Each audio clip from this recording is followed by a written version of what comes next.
Short is the story, long is the life.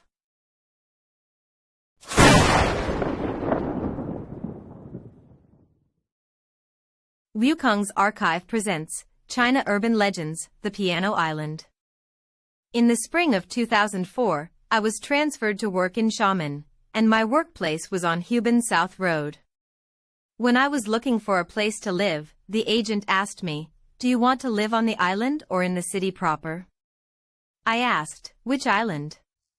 The agent said, "Gulangyu." I said, "Isn't Gulangyu a tourist spot?" The agent smiled and said, "The touring is during the day, the living is at night." He said there were old villas for rent on the island, cheap rent, but the houses were old, with wooden floors that creaked as you walked. I asked, "How old?" He said, "Go up and see for yourself."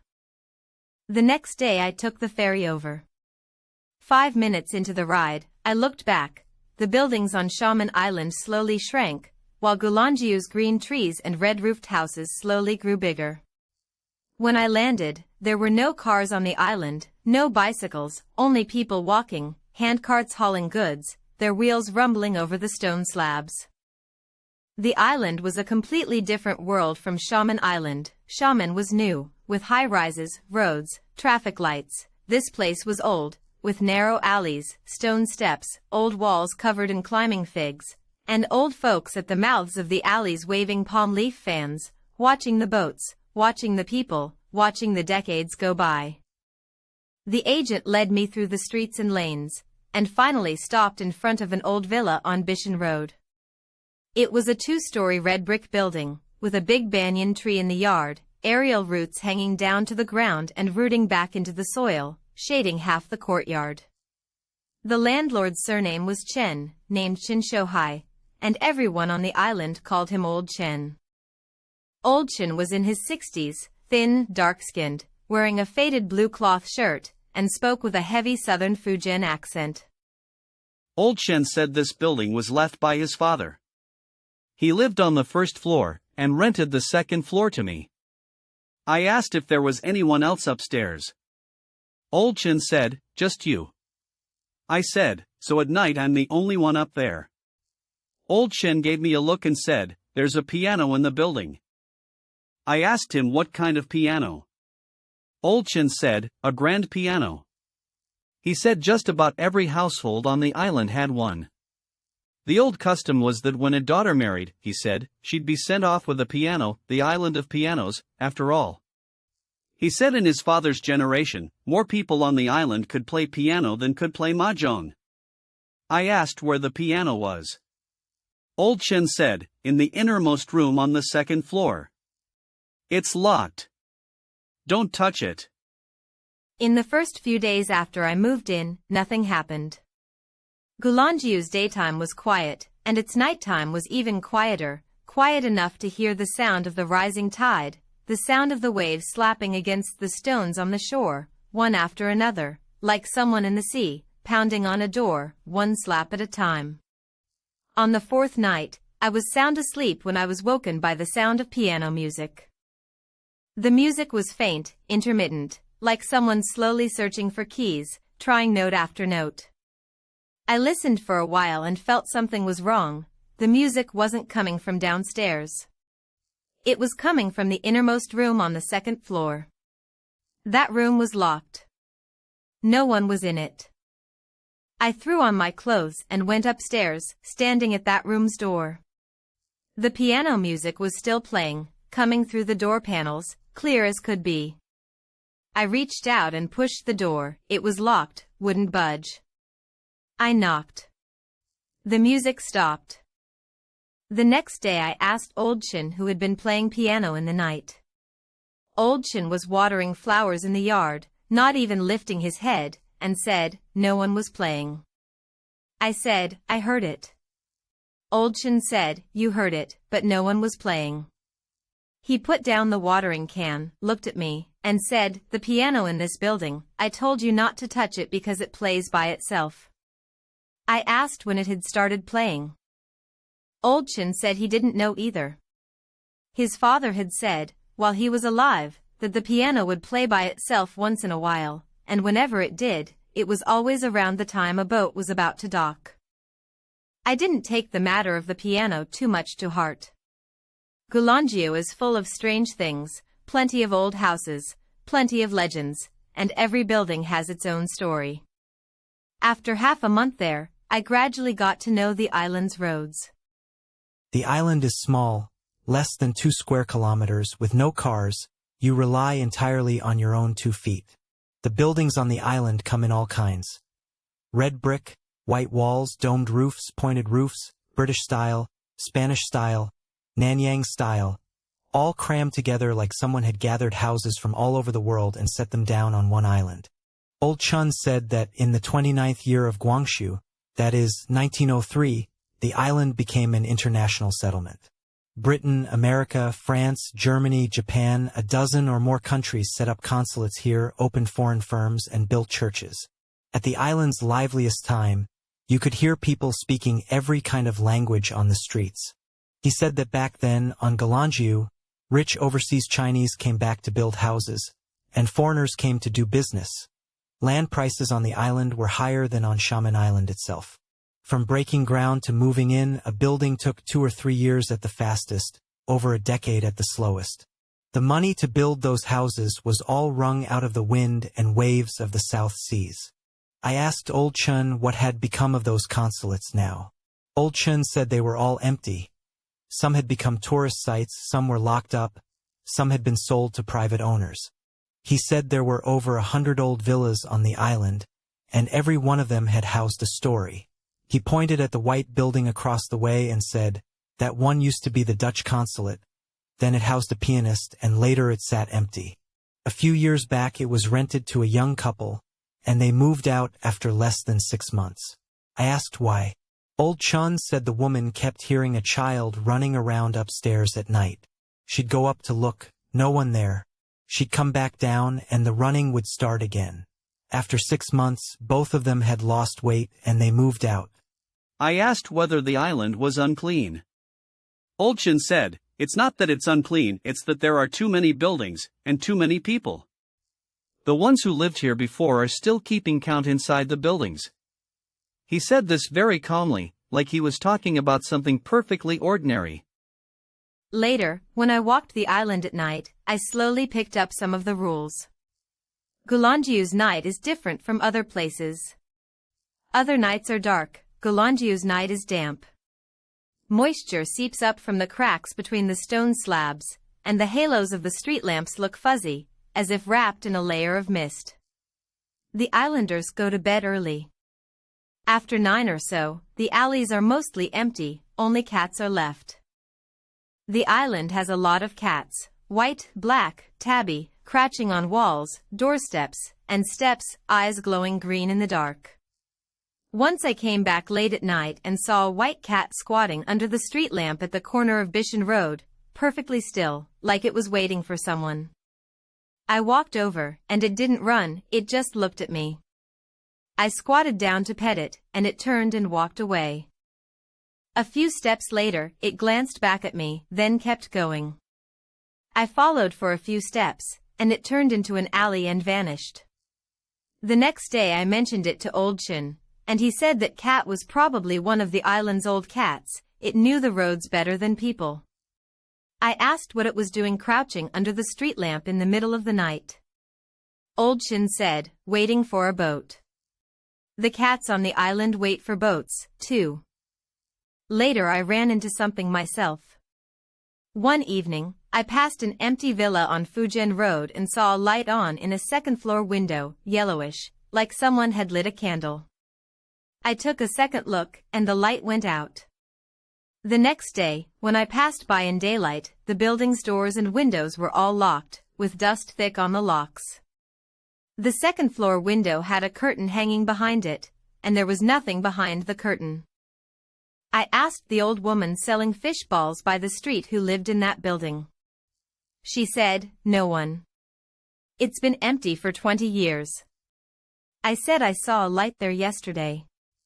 The old woman gave me a look, didn't answer, and lowered her head to keep cooking her fish balls. The soup in the pot bubbled and gurgled, steam rising into her face. She didn't say another word. The most eye-catching building on the island was the 8 Diagrams Tower. You could see it the moment you got off the ferry. An octagonal body with a red dome, perched on a small hillside in the middle of the island, like a giant red hat. Old Chen said it was built in the 33rd year of the Guangxu reign, 1907, by Lin Heshou of the Lin family from Banqiao, Taiwan.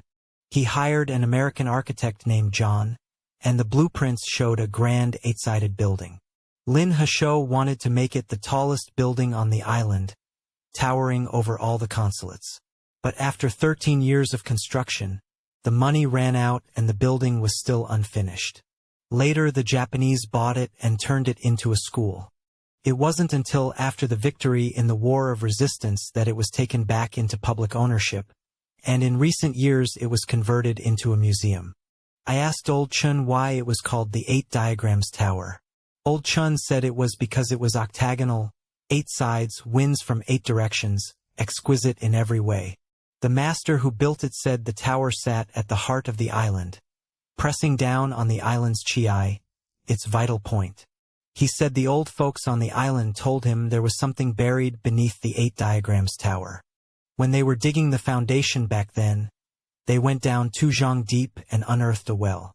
The water in the well was murky. They drew up a bucket, and by the next day it was full again. No matter what, they couldn't drain it dry. The building master ordered the well filled in.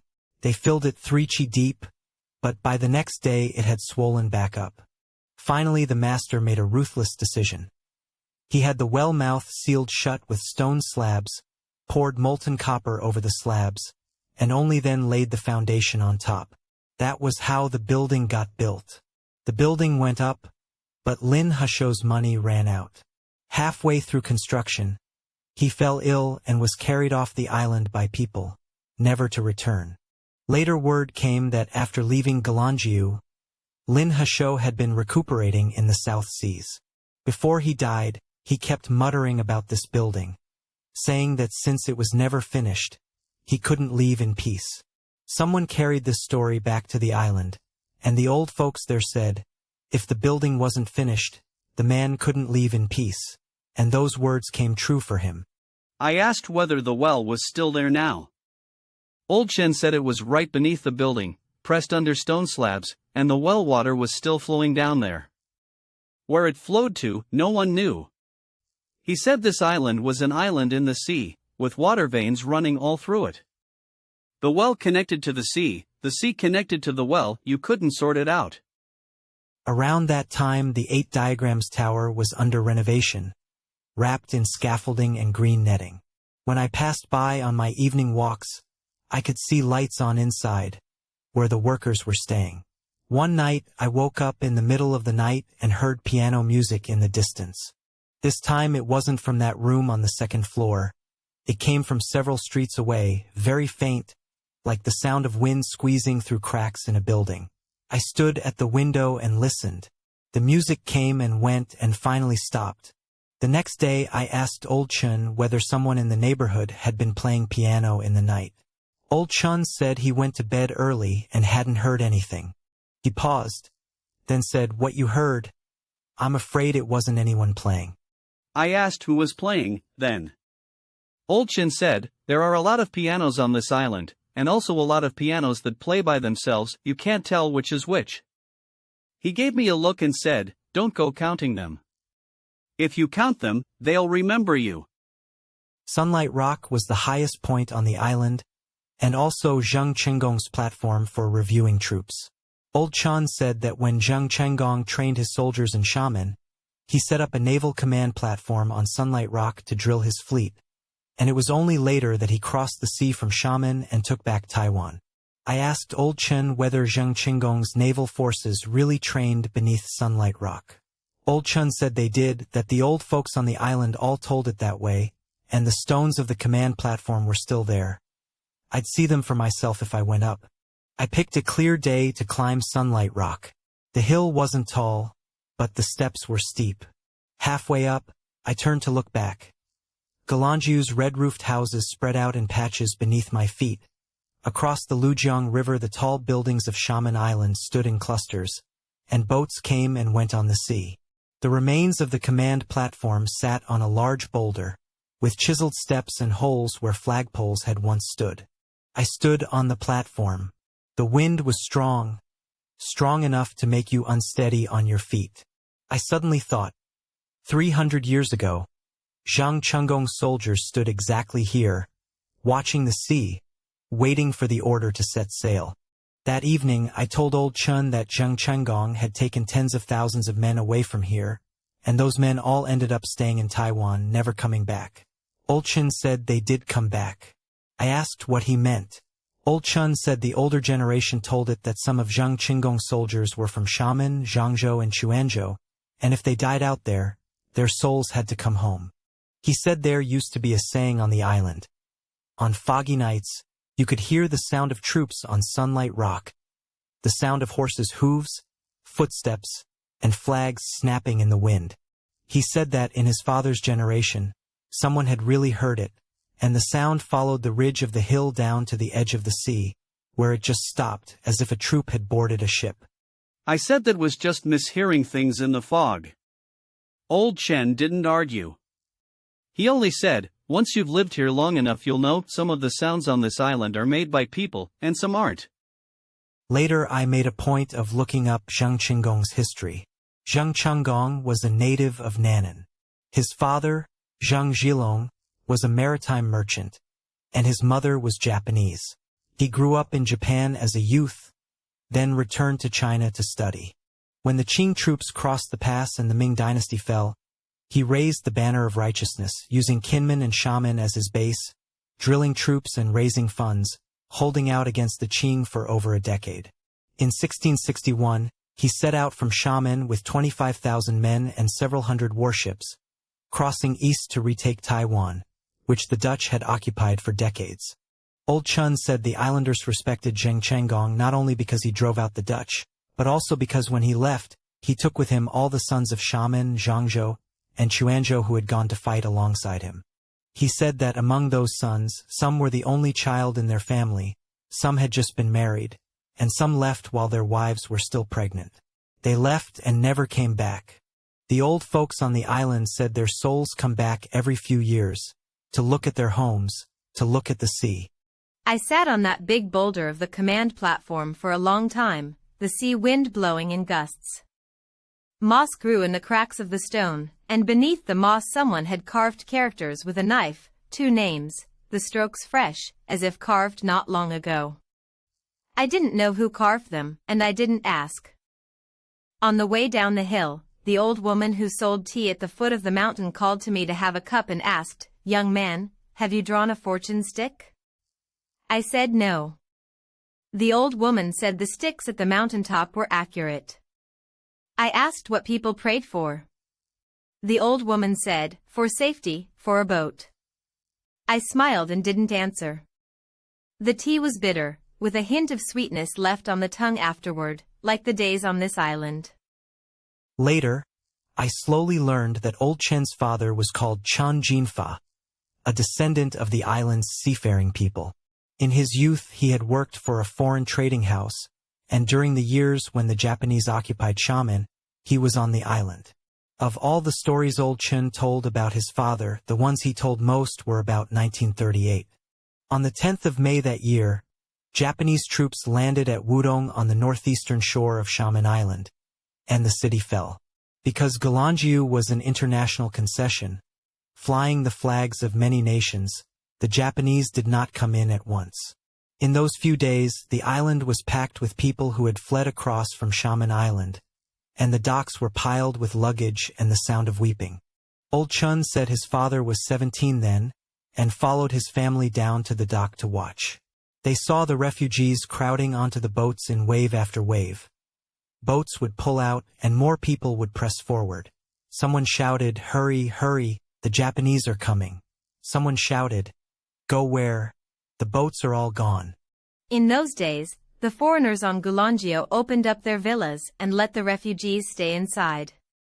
The churches were filled with sleeping people, and shelters were set up on the school playgrounds. Old Chen's father remembered one household, a family of 7 squeezed into the corridor of a foreign-style building. They stayed 10 odd days, and when a boat finally came, the family left, leaving behind a bundle in the corridor. Inside the bundle was a stack of children's shoes. Nobody turned back to fetch it. On the 11th of May, the Japanese came onto Gulangyu after all. Old Chen's father said that morning the flags of many nations were still flying, but Japanese soldiers were already standing at the docks. The foreigners came out to negotiate, but the Japanese soldiers ignored them and walked inland with rifles raised. The Chinese on the island did not dare go out. They all hid indoors, peering through the cracks in their windows. That evening, someone saw a row of Japanese soldiers standing on Sunlight Rock, facing the sea, motionless. For a long time, Old Chen's father asked his grandfather what those soldiers were doing. His grandfather said, "Counting the boats." Counting what boats? Counting how many boats were still left at sea around this area. Once they had the count, they could seal them up one by one. Old Chen said his father remembered that phrase for the rest of his life, counting the boats. In those years, life on Gulangyu was hard. Although the Japanese nominally had not occupied the concession, they came onto the island every few days to inspect, to arrest people, to commandeer boats. Old Chen's father said that in those days, every boat on the island that could be sunk was sunk, and every boat that could be hidden was hidden. The fishermen dared not go out to sea. The moment they did, their boats were taken away and they themselves were dragged off to forced labor. At night, some people secretly rowed their boats away, heading south, running to Hong Kong, running to the South Seas. Those who could not escape stayed on the island and endured.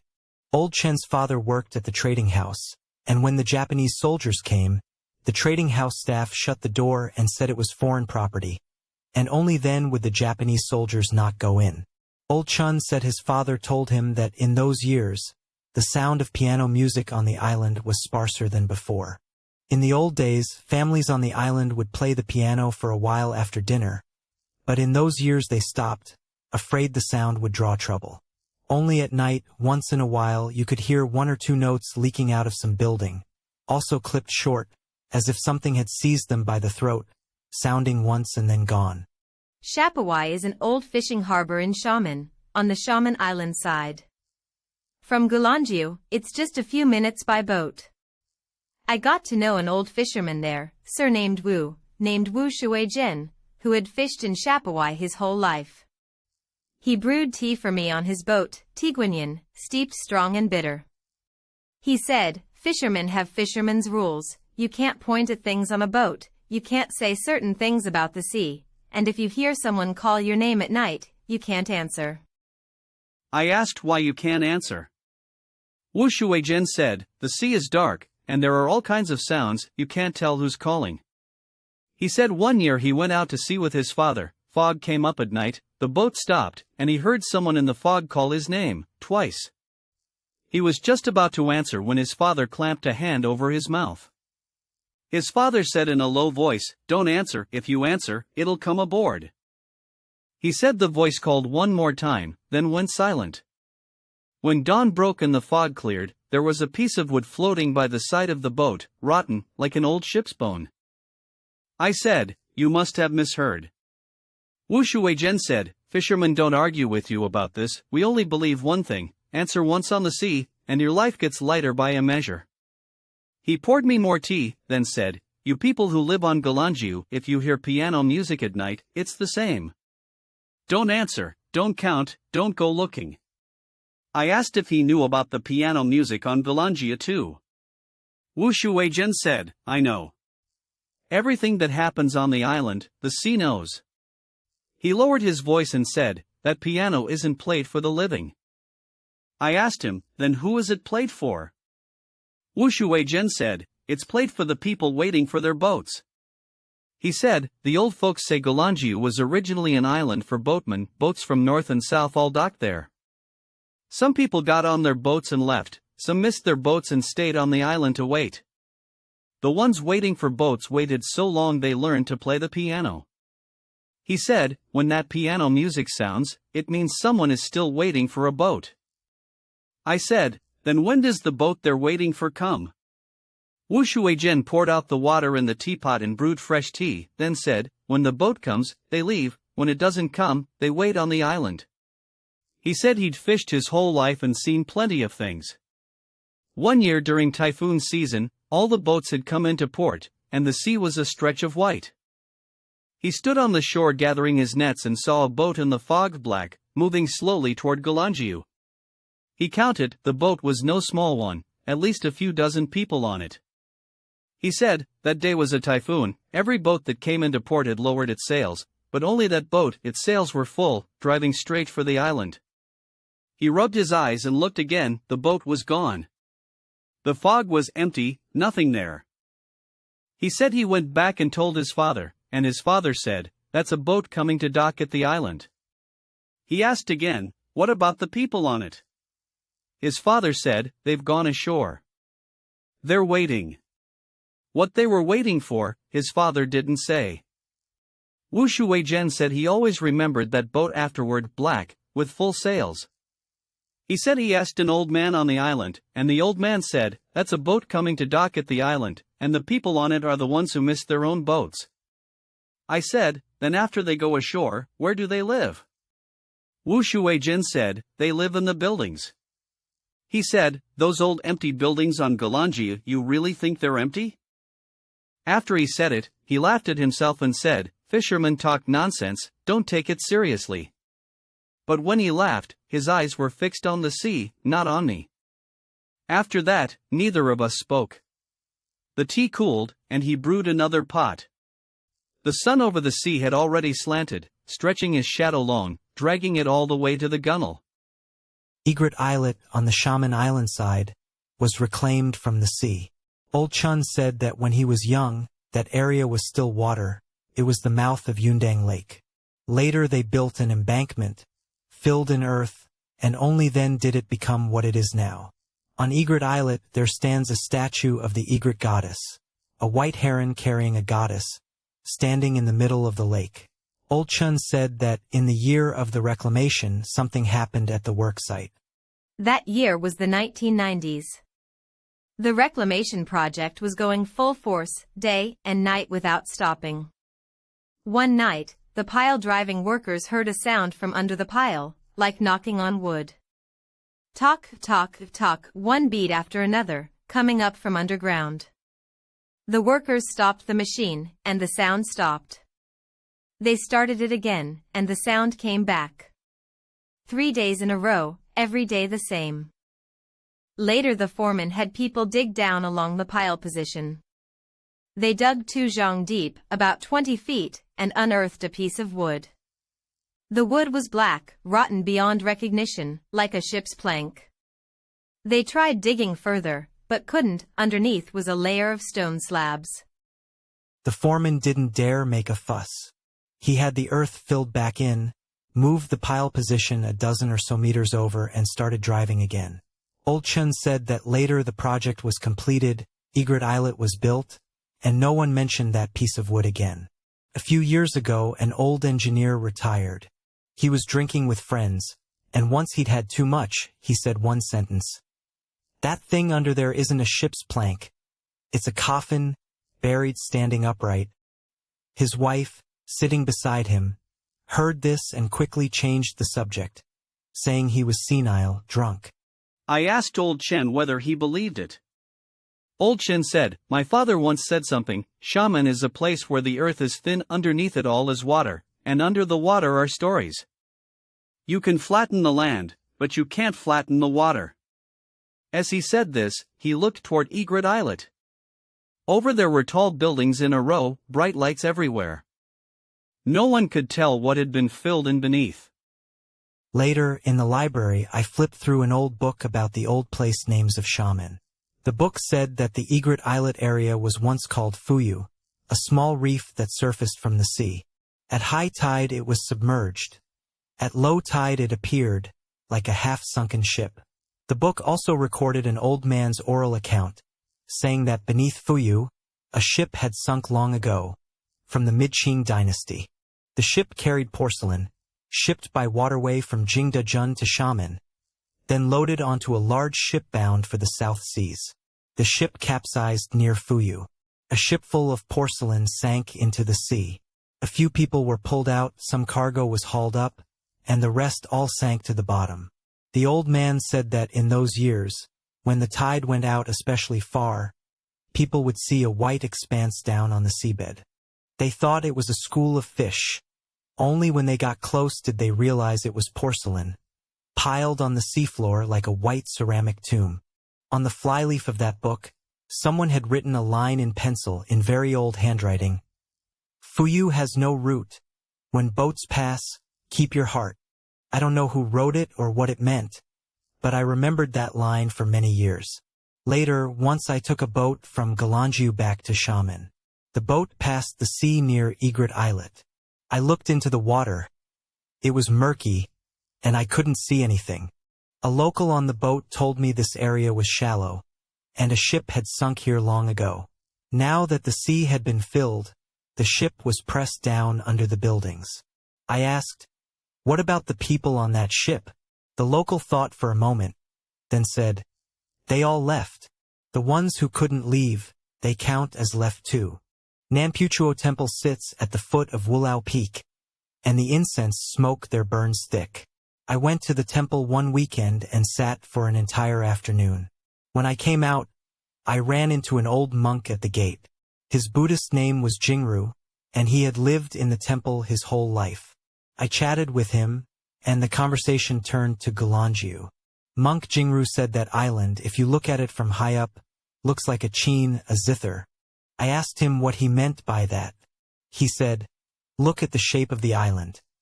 A long, narrow strip, bulging in the middle with both ends curving up, like a Chen lying on its side. A Chen has strings, the island's roads are the strings, and the buildings lining the roads are the bridges." He said the people who lived on that island in the old days understood this, so they built their houses along the island's natural direction. Buildings didn't press down on the roads didn't block the buildings, keeping the strings open and unbroken. I asked, then what about the sound of the Chen? Monk Jingru looked at me and said, "Amitba, those who hear it, hear it." He said the sound is the island playing itself. The island is the Chen, the sea is the hand. When the wind blows and the water moves, the Chen sounds. He said the people living on the island who hear the Chen at night don't need to be afraid. That's just the island playing itself. I told him someone had told me it was the people waiting for the ferry who were playing. Monk Jingru was silent for a moment, then said, "That makes sense too." He said, "Over the 100+ years on that island, so many people have come and gone. Some got on the boat, some didn't. Some made it off, some didn't. Those who made it off, their souls left with the boat. Those who didn't, they're still on the island, waiting for the next boat." He said the boats to Gulangyu have never stopped running. In the daytime, they carry the living. At night, they carry those people. I asked him when the boats for those people would come. Monk Jingru said, "Amitba, when it's time, it comes. And when it's not time, the sound of the Chen is their boat." Monk Jingru also told me one more thing. He said that when he was young, he once stayed temporarily on the island as a visiting monk, lodging in an old house on Bishan Road. The landlady was an old woman, a widow who could play the Chen. She had a habit. She played it once every evening at dusk without fail. One year, she fell ill and took to her bed, and the Chen went silent. After a month of sickness, the old woman suddenly had a good day. She supported herself along the wall to the Chen and played the entire night. The next day, she was gone. The neighbors cleaned out her room and found a sheet of sheet music on the Chen bench, open to the piece she played every night. The neighbors said that what she played that final night was different. She played the piece backwards. Monk Jingru said he didn't understand it at the time. It was only later that he realized she had been saying goodbye to someone that night, to whom he never knew. He said the old people on the island all go that way. When it's time, they know it themselves, the Chen sounds, and they follow its voice away. That autumn, the Bagua building, the 8 diagrams building, named for its octagonal shape, finished its restoration. The scaffolding came down, and the red dome was polished until it gleamed. Old Chen said the museum was going to move in, and soon people would be able to go inside. I said I wanted to take a look. Old Chen said it wasn't open to the public yet, but he had a way. The building's caretaker, Old Huang, was his cousin. Old Huang's full name was Huang Tiankai. He had looked after the Bagua building for over a decade. He took me in through the side door, and we went through it floor by floor. The rooms inside were large and empty, with old wooden flooring underfoot that thudded as we walked. Huang Tiankai said that back in the day, this had been the tallest building on the island. From the top you could see Xiamen Island and the sea. He pointed to a room on the second floor and said, "This one, long ago, was Lin Heshou's study. He lived here for several years. Before the building was even finished, his money ran out, and in the end, he was carried out of here by other people." I asked what had happened. Huang Tiankai said, "He died of illness. They say he died of grief. His whole life, he built just this one building, and he never got to finish it." He took me up to the top floor. Beneath the red dome was a large attic with windows on every side. Looking out, you could see all the red-roofed houses of Gulangyu spread out below, and across the Lujiang River lay Xiamen Island, with boats coming and going on the sea. Huang Tiankai said someone had lived in this attic long ago. I asked who. He said, "After the Japanese bought the building, a few Japanese soldiers stayed here. It was a lookout post. After the war ended, they left, and the attic sat empty." He lowered his voice and said, "Empty it may be, but at night, sometimes you can hear footsteps in the building, walking up from the first floor to the top, then coming back down from the top, and halfway down they just stop." I said it was probably rats. Huang Tiankai said, "Rats don't have steps that even, that regular." He said he'd been watching this building for over a decade and had gotten used to the sound. He pointed at the floor and said, "Listen, it's there right now." I pricked up my ears and heard nothing at all. Huang Tiankai smiled and said, "When it's not sounding, you can't hear it. When it sounds, you can't get away from it." He paused, then added, "My cousin told me not to tell you any of this. Said you're renting his house, and he doesn't want to scare you off." I said I wasn't afraid. Huang Tiankai said, "Good that you're not afraid. If you were, you'd end up like those other people, starting to count the ships." When I came out of the Bagua building, I stood at the entrance for a while.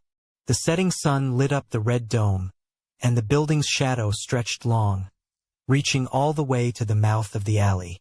It suddenly occurred to me, this building took 13 years to construct, and Lin Heshou never got to live in it before he died. If he knew the building had later become a museum, with hundreds of people streaming in and out every day, I wondered whether he'd be glad or upset.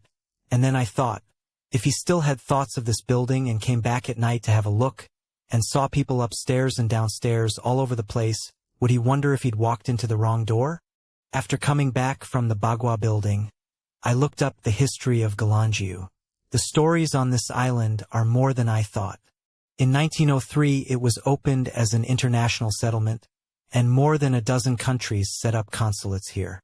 At the island's peak, it had everything: foreign firms, churches, schools, hospitals. Later, the Japanese came, and the settlement existed in name only. In 1941, when the Pacific War broke out, the Japanese army formally occupied Gulangyu, and the British and American residents on the island were taken away overnight and locked up in a few villas. Old Chen said his father had told him about that. That winter, the foreigners on the island suddenly all disappeared. The English pastor, the American doctor, the Dutch merchants. All of them were escorted by Japanese soldiers and locked inside a few big villas on the island. The windows of those villas were all boarded up with wooden planks, and soldiers stood at the doors. When Chinese people on the island passed by, they would walk around. Old Chen's father remembered that from those buildings, sometimes at night, singing could be heard. The sound of hymns soft, leaking through the cracks of the boarded-up windows. Some said it was the foreigners praying. Others said no, they were singing for their families to hear. Later those foreigners were sent away, said to be a prisoner exchange, taken off by ship. What day the ship left, old Chen's father didn't know.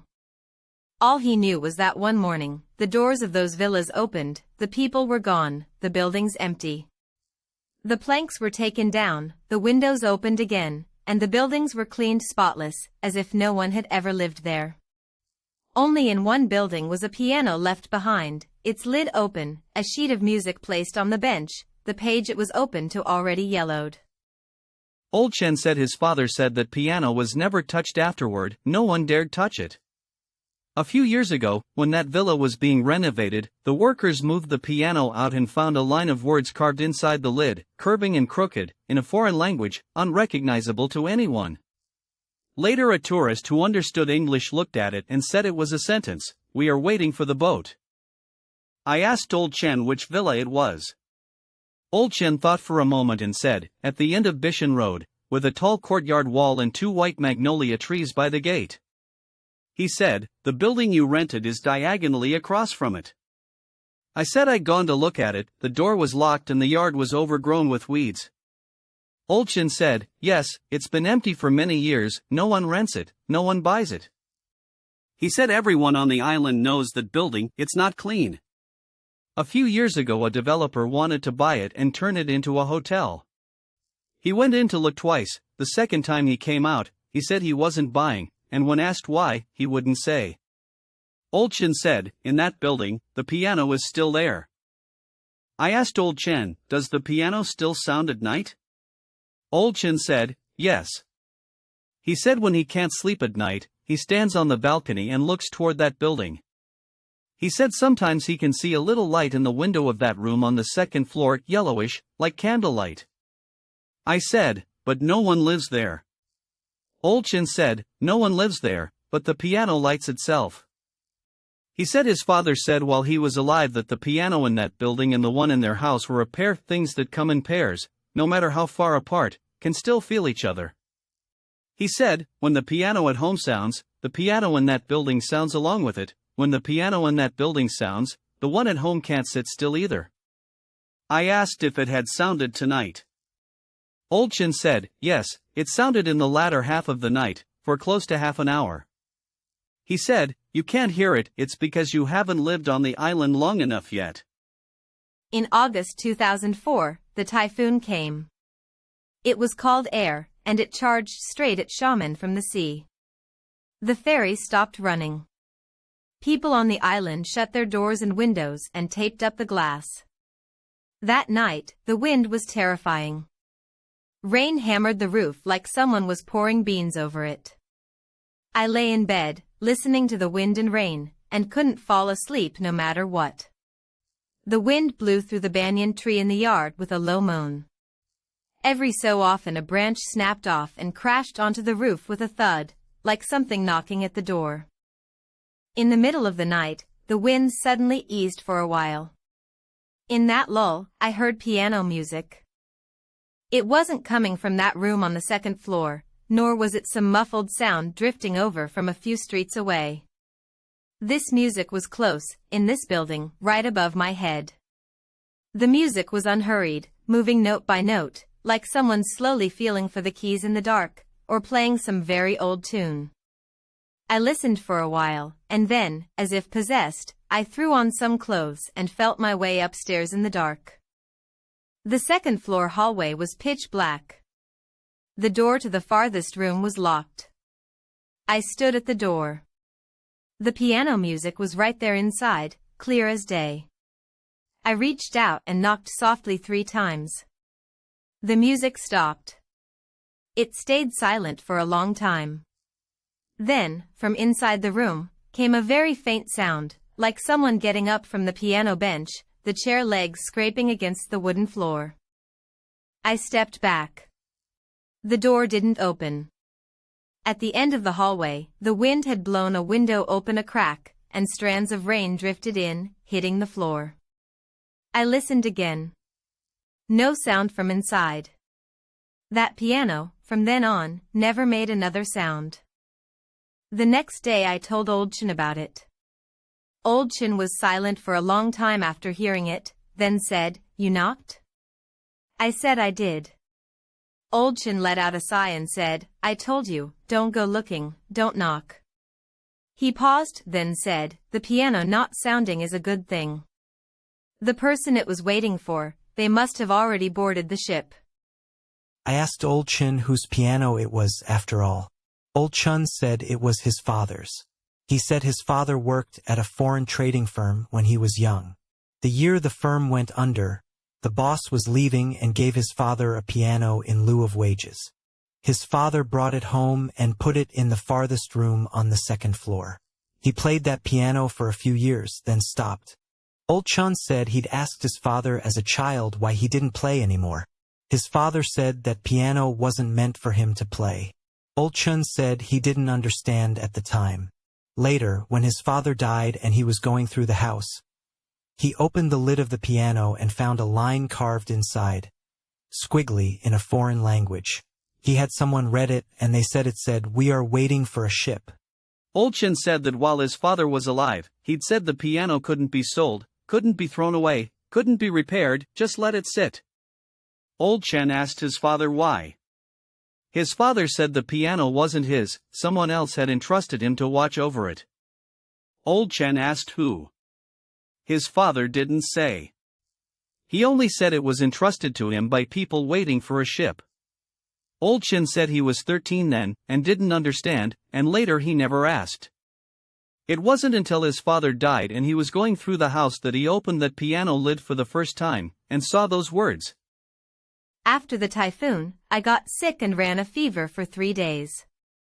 Old Chen brought me medicine and cooked me porridge. After I got better, one evening, Old Chen suddenly said, I'll take you somewhere. He took me to the villa at the end of Bishan Road. The courtyard wall was tall, 2 white magnolias stood by the gate, and the door was locked. Old Chen pulled out a key and opened it. The yard was full of weeds. The building was Western style, white walls, porch columns, and in front of it hung a wisteria vine that had climbed over half the wall. Old Chen took me up to the second floor and pushed open a door. In the room, against the wall, stood a piano. The lid was open, and on the piano bench lay a sheet of music, the open page already yellowed. I froze. Old Chen said this was the piano his father had talked about, the one the foreigners left behind when they left. He said that after liberation, this building was divided up among several families to live in, and later they all moved away, leaving the building empty. No one touched this piano, and no one dared to touch it either. He said his father told him before he died, don't sell this piano, don't throw it away, don't repair it, just let it sit there. I walked over to the piano and gently lifted the lid. Carved inside the lid was a line of writing, curving and twisting, in a foreign language. Old Chen said, you can't read it, right? I had someone look at it. It says we are waiting for a boat. He said the one who carved it was among those foreigners, someone who knew Chinese, and they carved it for the people who came after, afraid no one would know they were waiting for a boat. I asked, did the boat they were waiting for ever come?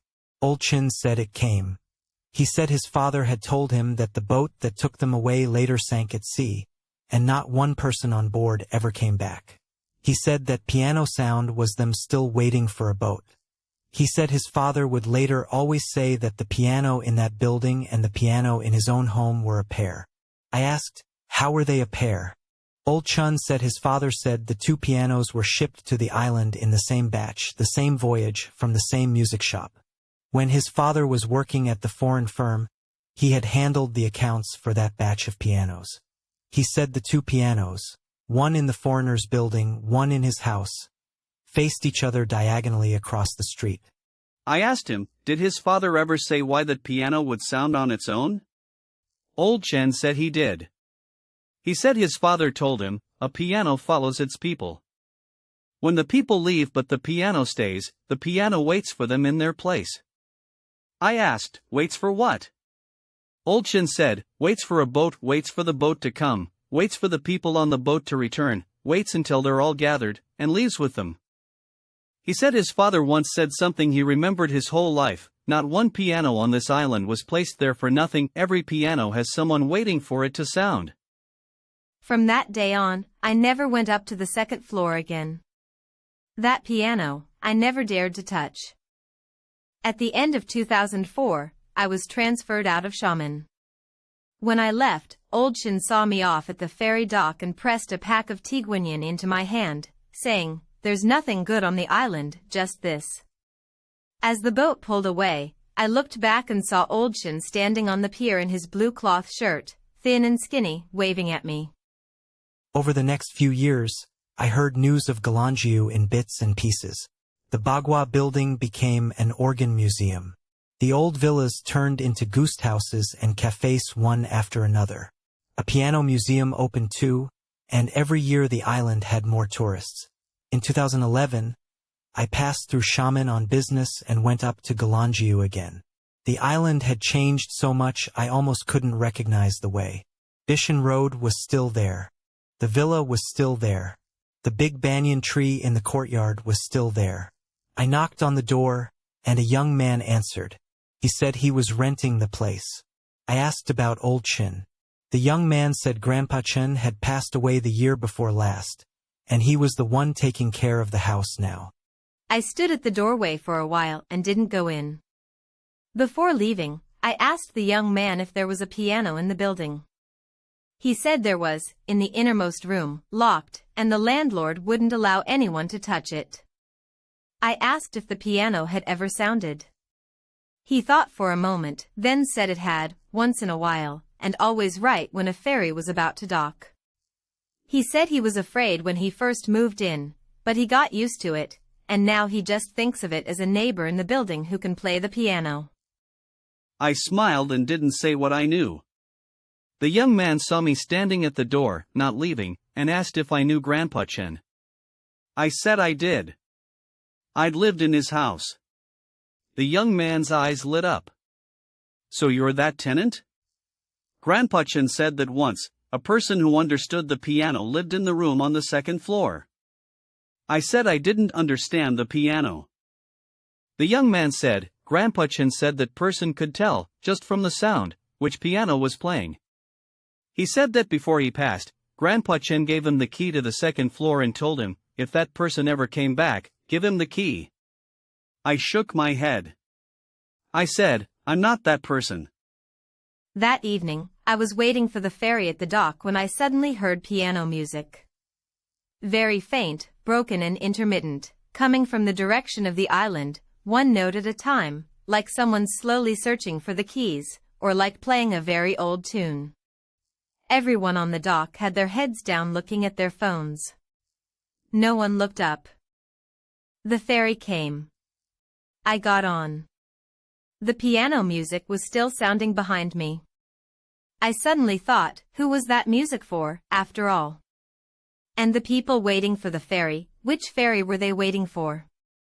For over 100 years, the people on the island have changed, generation after generation, and the ferries have changed too, but the piano music is still waiting.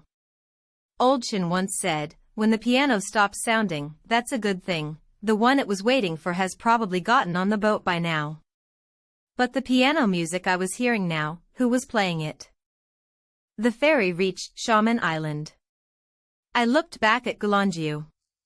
In the dusk, the red-roofed houses lay in clusters, lights slowly coming on. I don't know if that piano music will sound again tonight. The story's finished. What do you think? If you enjoyed this story, please like and subscribe. New urban legend every day.